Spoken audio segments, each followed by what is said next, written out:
സ്നേഹം നിറഞ്ഞ പ്രേക്ഷകർക്ക് പുതിയൊരു വീഡിയോയിലേക്ക് ഹാർദവമായ സ്വാഗതം. ഇന്നത്തെ വീഡിയോയിൽ പറയാൻ ഉദ്ദേശിക്കുന്നത് നന്നായി പഠിക്കാൻ സഹായിക്കുന്ന എളുപ്പ വഴികൾ എന്തൊക്കെയാണ് എന്നാണ്. അപ്പോൾ ഇന്നത്തെ വീഡിയോ പ്രത്യേകിച്ചും പഠിക്കുന്ന കൂട്ടുകാർക്ക് വേണ്ടി മാത്രമുള്ളതാണ്.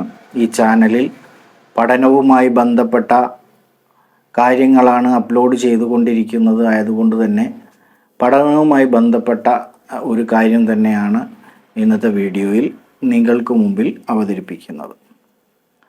ചില പോയിന്റുകൾ പറയാം.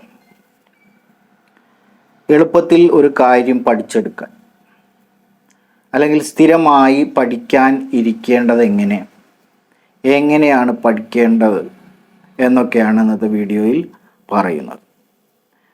നിങ്ങൾ പഠിക്കുമ്പോൾ ഒരേ ഇടത്തിലിരുന്ന് പഠിക്കുക. അപ്പോൾ പ്രത്യേകിച്ചും ഒരു പഠന റൂം ഉണ്ടാകുക എന്നുള്ളത് അത്യാവശ്യമാണ്.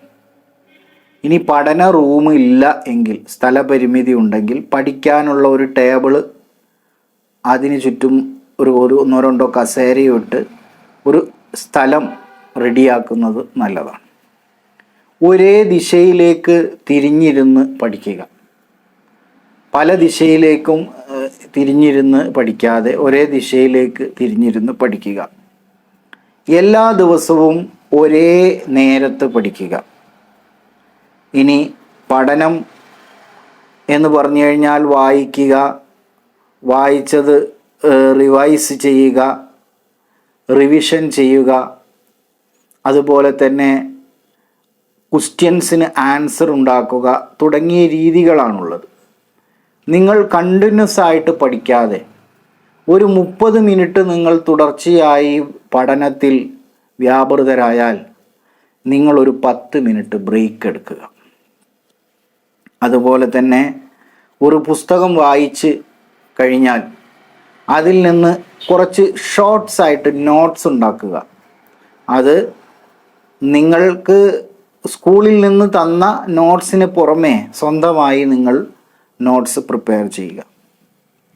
ഇനി സംഗീതം ഇഷ്ടപ്പെടുന്ന ആളുകളാണെങ്കിൽ, സംഗീതം ഇഷ്ടപ്പെടാത്തവരായ ആരും ഉണ്ടാവില്ല, ചെറിയ നോയ്സിൽ, ആളുകളെ ശല്യപ്പെടുത്തുന്ന രൂപത്തിലല്ല, വളരെ ചുരുങ്ങിയ വോയിസിൽ നിങ്ങൾ അല്പം സംഗീതം ആസ്വദിക്കുന്നതും മൈൻഡ് റിലാക്സ് ആവാനും പഠനത്തിൽ കോൺസെൻട്രേഷൻ ചെയ്യാനും സഹായിക്കും എന്ന് പറയപ്പെടുന്നു. ഇനി പഠനത്തിൻ്റെ പ്രധാനപ്പെട്ട രീതികൾ എന്തൊക്കെയാണ് എന്ന് നോക്കാം. ഇതിന് നമുക്ക് ഒരു ഹൗ ടു സ്റ്റഡി എന്ന ഒരു പുസ്തകം ഹാരി മാഡോക്സിൻ്റേതായിട്ടുണ്ട്. ഹാരി മാഡോക്സ് ഒരു പ്രശസ്തനായ എഴുത്തുകാരനാണ്. അദ്ദേഹത്തിൻ്റെ ഒരു പുസ്തകമാണ് ഹൗ ടു സ്റ്റഡി, എങ്ങനെ പഠിക്കാം. ഇതിൽ അദ്ദേഹം പറയുന്ന ഒരു കാര്യമുണ്ട്. അതിനെ നമുക്ക് ഇങ്ങനെ ഡിഫൈൻ ചെയ്യാം: SQ3R. SQ3R. എസ് എന്ന് പറഞ്ഞു കഴിഞ്ഞാൽ സർവേ, Q എന്ന് പറഞ്ഞു കഴിഞ്ഞാൽ ക്വസ്റ്റ്യൻസ്. ഇനി 3 ആറുകളാണ്, 3 R's. അതെന്തൊക്കെയാണ്? ഒന്ന് റീഡിങ്, മറ്റൊന്ന് റെസിറ്റേഷൻ, മൂന്നാമത്തത് റിവ്യൂ. അതെന്തൊക്കെയാണെന്ന് നോക്കാം നമുക്ക്. സർവേ. എന്താണ് സർവേ കൊണ്ട് ഉദ്ദേശിക്കുന്നത്? ആദ്യം തന്നെ പുസ്തകം വായിച്ചു തുടങ്ങാതെ, ഒരു പുസ്തകം കയ്യിൽ കിട്ടിക്കഴിഞ്ഞാൽ ആദ്യം തന്നെ മൊത്തത്തിൽ വായിച്ചു തുടങ്ങാമെന്ന് കരുതി വായിച്ചു തുടങ്ങാതെ പുസ്തകം മൊത്തം ഒന്ന് മറിച്ചു നോക്കുക. അതിലെ ഉള്ളടക്കം തിരിച്ചും മറിച്ചും ചിത്രങ്ങൾ, ടേബിളുകളും ഒക്കെ ഒന്ന് വെറുതെ ഓടിച്ചു പോവുക. അപ്പോൾ ഒന്നാമത്തെ സ്റ്റെപ്പ് കഴിഞ്ഞു. അതാണ് സർവേ. ഇനി ക്വസ്റ്റ്യൻസ് ആണ്. ആദ്യത്തെ സ്റ്റെപ്പ് ഞാൻ പറഞ്ഞു, സർവേ. അതിനുശേഷം നിങ്ങൾ ചോദ്യങ്ങൾ ഉണ്ടാക്കുക. എങ്ങനെ ചോദ്യങ്ങൾ ഉണ്ടാക്കണം? എന്തുകൊണ്ട്, ഏത്, എപ്പോൾ, എങ്ങനെ തുടങ്ങിയ ചോദ്യങ്ങൾ നിങ്ങളുടെ ഈ സർവേക്ക് അടിസ്ഥാനപ്പെടുത്തി, നിങ്ങളുടെ ആ ഓടിച്ചു നോക്കിയ വായനയിൽ അല്ലെങ്കിൽ ഓടിച്ചു നോക്കിയതിനെ അടിസ്ഥാനപ്പെടുത്തി നിങ്ങൾ ഉണ്ടാക്കുക. മൂന്നാമത് റീഡിങ്. റീഡിങ് എന്നതുകൊണ്ട് ഉദ്ദേശിക്കുന്നത് മുകളിൽ ഉണ്ടാക്കിയ ക്വസ്റ്റ്യൻസ് ഉണ്ടല്ലോ, ആ ക്വസ്റ്റ്യൻസിന് ആൻസർ കിട്ടുന്ന രൂപത്തിൽ ആ ക്വസ്റ്റ്യൻസിന് ആൻസർ തേടിക്കൊണ്ടുള്ള ഒരു റീഡിങ്.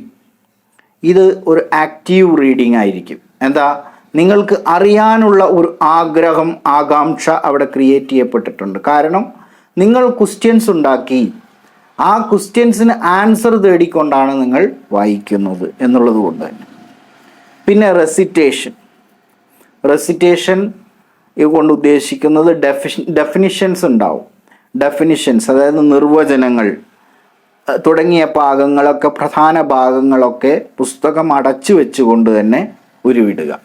അത് യാഥാസ്ഥിതിക രീതി തന്നെയാണ്. അതായത് അടിസ്ഥാനപരമായിട്ടുള്ള രീതി, നമ്മൾ കാണാതെ പഠിക്കുക എന്നുള്ള രീതി ഉണ്ടല്ലോ, അത് പ്രധാനപ്പെട്ട ലൈനുകൾ, പ്രധാനപ്പെട്ട നിർവചനങ്ങൾ, ഇക്വേഷൻസ് ഒക്കെ ഉണ്ടെങ്കിൽ അതൊക്കെ കാണാതെ പഠിക്കാൻ വേണ്ടിയാണ്. ഇനി അഞ്ചാമത്തതാണ് റിവ്യൂ. വളരെ പ്രധാനപ്പെട്ട പോയിൻ്റാണിത്.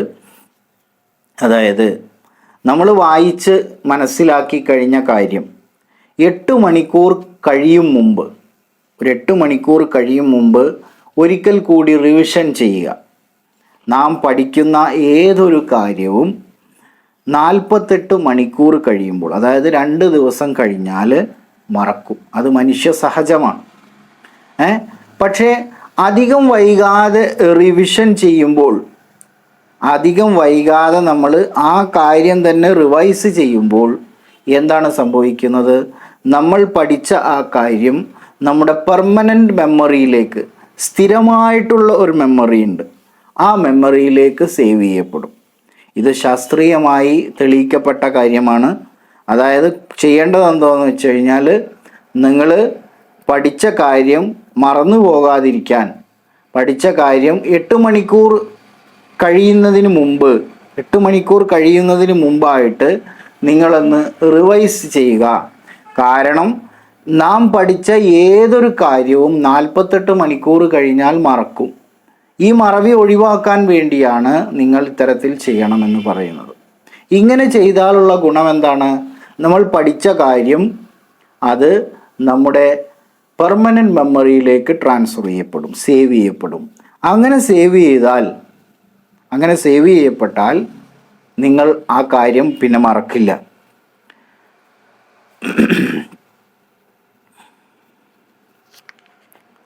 അപ്പോൾ ഈ വീഡിയോ എല്ലാവർക്കും ഇഷ്ടമായി, അല്ലെങ്കിൽ എല്ലാവർക്കും ഉപകാരപ്പെട്ടു എന്ന് ഞാൻ വിശ്വസിക്കുന്നു. SQ3R എല്ലാവരും ഓർമ്മിക്കുക. S എന്താണെന്ന് ഞാൻ പറഞ്ഞു, അതേപോലെ തന്നെ Q എന്താണെന്ന് പറഞ്ഞു, 3Rs എന്തൊക്കെയാണെന്ന് പറഞ്ഞു. S എന്ന് പറഞ്ഞു കഴിഞ്ഞാൽ സർവേ ആണ്. സർവേ എന്ന് പറഞ്ഞു കഴിഞ്ഞാൽ ഏതൊരു പുസ്തകവും ആദ്യം കയ്യിൽ കിട്ടിക്കഴിഞ്ഞാൽ ഒന്ന് ഓടിച്ചു വായിക്കുക. അതിലുള്ള ചിത്രങ്ങൾ, അതിലുള്ള ഉള്ളടക്കങ്ങൾ, അതിലുള്ള ഡ്രോയിങ്സ് എന്തൊക്കെയുണ്ടോ അതൊക്കെ ഒന്ന് നോക്കുക. എന്നിട്ട് നമ്മൾ ക്വസ്റ്റ്യൻസ് തയ്യാറാക്കുക. നമ്മുടെ ആ വായനയുമായി ബന്ധപ്പെട്ട ഒരു ക്വസ്റ്റ്യൻസ് ആയിരിക്കണം. പിന്നെ മൂന്നാമത് വരുന്നത് റീഡിംഗ് ആണ്. നിങ്ങളുടെ ആ ക്വസ്റ്റ്യൻസിന് ആൻസർ തേടിക്കൊണ്ടുള്ള ഒരു റീഡിംഗ്, അതിനെ ആക്റ്റീവ് റീഡിംഗ് എന്നാണ് പറയുക. അങ്ങനെ ആക്റ്റീവ് റീഡിംഗ് നടക്കുമ്പോൾ തീർച്ചയായും നിങ്ങൾക്ക് ജിജ്ഞാസയുണ്ടാവും. ആ ജിജ്ഞാസയോടുകൂടി നിങ്ങൾ വായിക്കുന്നു. ആ വായന വളരെ ആക്റ്റീവായിട്ടുള്ള വായനയാണ്. പിന്നീട് വരുന്നത് റെസിറ്റേഷൻ ആണ്. റെസിറ്റേഷൻ എന്ന് പറഞ്ഞു കഴിഞ്ഞാൽ നമ്മൾ പഠിച്ച ആ പുസ്തകത്തിൽ, ആ നോക്കിയ പുസ്തകത്തിലുള്ള ഡെഫിനിഷൻസ്, അതുപോലെ തന്നെ ഇക്വേഷൻസ് പോലെയുള്ള ഇമ്പോർട്ടൻ്റ് ആയിട്ടുള്ള കാര്യങ്ങളൊക്കെ നമ്മൾ കാണാതെ പഠിക്കുക, അല്ലെങ്കിൽ പുസ്തകം അടച്ചു വെച്ചുകൊണ്ട് റിവൈസ് ചെയ്യുക, അല്ലെങ്കിൽ ഉരുവിട്ട് നോക്കുക. മൂന്നാമതായി നമ്മൾ പറയുന്നത് 3Rsൽ മൂന്നാമത്തെ R എന്താണ്? റിവ്യൂ എന്നുള്ളത്. അത് റിവൈസ് ചെയ്യുക എന്ന് പറഞ്ഞു കഴിഞ്ഞാൽ നമ്മൾ പഠിച്ച ഏതൊരു കാര്യവും 8 മണിക്കൂറിന് ശേഷം, 8 മണിക്കൂർ കഴിയുന്നതിന് മുമ്പായിട്ട് വീണ്ടും റിവൈസ് ചെയ്യണം. അതല്ലാതെ 48 മണിക്കൂർ കഴിഞ്ഞു കഴിഞ്ഞാൽ നമ്മൾ പഠിച്ച ഏതൊരു കാര്യവും മറന്നു പോകും. ഈ മറവി ഒഴിവാക്കാൻ വേണ്ടിയിട്ടാണ് ഇത്തരത്തിൽ റിവൈസ് ചെയ്യുന്നതിലൂടെ നമ്മൾ പഠിച്ച കാര്യം നമ്മുടെ പെർമനൻറ്റ് മെമ്മറിയിലേക്ക് സേവ് ചെയ്യപ്പെടും. അങ്ങനെ ചെയ്യപ്പെട്ട് കഴിഞ്ഞാൽ നമുക്ക് ആ കാര്യം എപ്പോഴും റീകളക്റ്റ് ചെയ്യാനും മനസ്സിലാക്കാനും മെമ്മറൈസ് ചെയ്യാനും സാധിക്കും.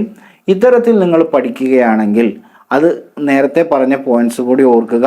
നിങ്ങൾ ഒരേ സ്ഥലത്തിരുന്ന് പഠിക്കുക, ഒരേ ദിശയിലേക്ക് തിരിഞ്ഞിരുന്ന് പഠിക്കുക. അതുപോലെ തന്നെ 30 മിനിറ്റ് പഠിച്ചു കഴിഞ്ഞാൽ ഒരു 10 മിനിറ്റ് നിങ്ങൾ ബ്രേക്ക് എടുക്കുക. അതുപോലെ നിങ്ങൾ പഠിക്കുന്ന പഠന റൂമിൽ ചാർട്ടുകൾ തയ്യാറാക്കി തൂക്കുക. അതുപോലെ തന്നെ മെയിൻ ഇക്വേഷൻസ് ഒക്കെ ചാർട്ടിൽ എഴുതി, ഡെഫിനിഷൻസ് ഒക്കെ എഴുതി പെട്ടെന്ന് കാണുന്ന രൂപത്തിൽ വെക്കുക. അതുപോലെ തന്നെ നിങ്ങൾ ഗോൾ സെറ്റ് ചെയ്യുക. അത് ഞാൻ പല വീഡിയോകളിലും പറഞ്ഞിട്ടുണ്ട്. നിങ്ങൾ എന്തായി തീരണമെന്ന് നിങ്ങൾ ഗോൾ സെറ്റ് ചെയ്ത് വെക്കണം. എന്നിട്ട് അതിനെ ഫോക്കസ് ചെയ്തുകൊണ്ട്, നിങ്ങളുടെ ഗോൾ അച്ചീവ് ചെയ്യുന്നതിന് വേണ്ടി ഫോക്കസ് ചെയ്തുകൊണ്ട് നിങ്ങൾ പഠിക്കുകയാണെങ്കിൽ തീർച്ചയായും നിങ്ങൾ അതിൽ എത്തിച്ചേരുക തന്നെ ചെയ്യും. തീർച്ചയായും അങ്ങനെ എത്തിയാൽ മാത്രമേ നിങ്ങളുടെ മനസ്സിന് സാറ്റിസ്ഫാക്ഷൻ ഉണ്ടാവുകയുള്ളൂ. നിങ്ങൾ മനസ്സിൽ ഉദ്ദേശിച്ചതൊന്ന് നിങ്ങൾ എത്തിച്ചേരുന്നത് വേറൊരു സ്ഥലത്താവുമ്പോൾ നിങ്ങൾക്ക് ഇഷ്ടമില്ലാത്ത ഒരു ജോലി ചെയ്തുകൊണ്ട് കാലം കഴിക്കേണ്ടി വരും. ഇഷ്ടമില്ലാത്ത ജോലി ചെയ്യുക എന്നുള്ളതാണ് നമ്മുടെ ജീവിതത്തിൽ ഏറ്റവും മോശമായിട്ടുള്ള ഒരു കാര്യം. അത് നമുക്ക് സഹിക്കാൻ പറ്റാത്ത ഒരു കാര്യമാണ്. അപ്പം അത്തരം കാര്യങ്ങളിൽ എത്തിപ്പെടാതിരിക്കാൻ, നിങ്ങൾക്ക് ഇഷ്ടമുള്ള കാര്യം വളരെ ആത്മാർത്ഥതയോടുകൂടി ചെയ്യാൻ, ഇഷ്ടമുള്ള ജോലി ചെയ്യാൻ നല്ല രീതിയിൽ ഗോൾ സെറ്റ് ചെയ്തുകൊണ്ട് പഠിക്കുക. എല്ലാവർക്കും നല്ല ഒരു പരീക്ഷാകാലവും നല്ല വിജയവും നേരുന്നു. എല്ലാവർക്കും വിജയാശംസകൾ. Thank you for watching. Have a wonderful day.